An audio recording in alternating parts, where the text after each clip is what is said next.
नमस्कार मंडळी, आज आपण बनवणार आहोत अशी एक डिश जी खाल्ल्यावर तुम्ही म्हणाल बस आता बाहेरचं खाणं बंद. होय, आज आपण बनवणार आहोत आपली लाडकी तोंडाला पाणी सुटणारी आंबट तिखट पापलेट करी. आता सगळ्यात आधी काय करायचं, पापलेट घ्यायचं आणि त्याचे छान तुकडे करून घ्यायचे. जर तुम्ही स्वतः करणार असाल तर देव तुमचं भलं करो, नाहीतर गपचूप फिश मार्केटमधल्या मावशींना तुकडे करून द्यायला सांगा. आता करूया मॅरिनेशन. एका भांड्यात चिरलेले पापलेटचे तुकडे घ्या. त्याला थोडंसं तेल, आलं लसूण मिरची पेस्ट, हळद, लाल तिखट घालून सगळं छान मिक्स करा. हातानेच करा हो, चमच्याने केलं तर 50% कमी चव येते असं माझं सायन्स सांगतं. आता हे मॅरिनेट केलेले पापलेटचे तुकडे अर्धा तास बाजूला ठेवा. आता बनवूया आपलं स्पेशल वाटण. मिक्सरमध्ये किसलेला नारळ, हिरव्या मिरच्या, कोथिंबीर, थोडंसं आलं आणि थोडंसं पाणी घालून झकास बारीक वाटून घ्या. मिक्सर चालू असताना झाकण नीट लावा, नाहीतर ज्या पिचकाऱ्या उडतील की किचनपेक्षा तुम्हीच जास्त रंगून जाल. आता मुख्य कार्यक्रम. एका कढईत तेल गरम करा.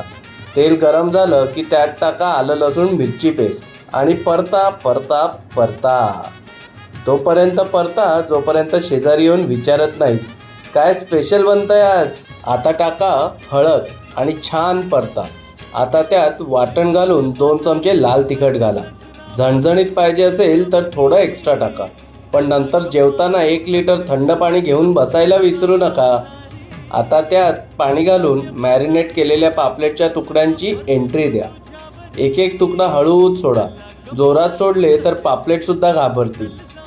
आता सगळ्यात इम्पॉर्टंट, चिंचेचं पाणी. हे टाकल्यावर त्या करीला येतो तो खमंग आंबट तिखट स्वाद.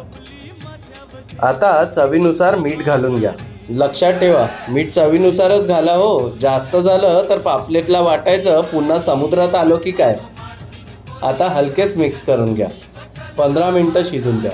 तोपर्यंत तुम्ही काय करणार हो, इंस्टाग्रामवर स्टोरी टाका की कुकिंग समथिंग स्पेशल. 15 मिनटं गॅस बंद करा.